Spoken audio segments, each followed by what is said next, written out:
路进前是真出名的册店，规条路、规条街啊，请影是册店有100多间。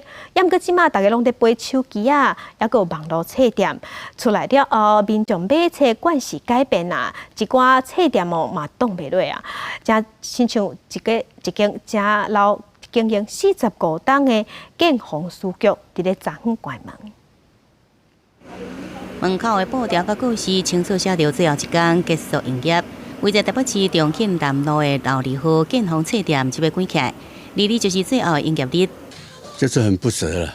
像我们这个年纪，你就是以这个在沟通嘛。常来这边买书啊，因为网络的书还是不太能看出它的内容写什么，还是要在实际上的书店，我才会想要买书。为少爱看册人真唔甘，趁最后一天，佮再来看卖。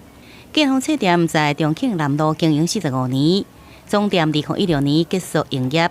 这间重庆南路册店也陪伴爱看册人行了35年。一楼是咧卖参考甲工具的册，二三楼有其他的书籍甲文具，册的种类是真多。营业最后一天，店员亲像平常时常款伫咧结销整理这册柜只工作。这个看起3层楼的册店大约是200平。厝头家对上早期1个月租80万，慢慢降到即阵1个月55万，甚至想要降到45万。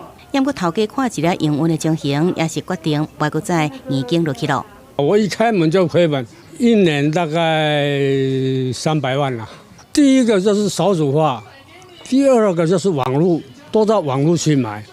门市的话，你要房租、电费、员工，这加起来开销蛮惊人的。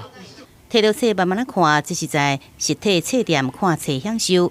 不过因为即阵囡仔生少，网络册店兴起这因素，互早期拥有上百间册店的重庆南路规排册店，即阵剩无到10间。去年关起来金石堂变做办公室，商务宴事馆变做旅馆。建宏册店的所在，即阵有6间业者伫咧问讲看要走无，最后有啥物人来做也毋知影。只有建宏册店的未来，也是继续行网络经营。随着大环境的改变，实体册店要安怎继续生存落去，可能要重新找一出路。记者综合报道。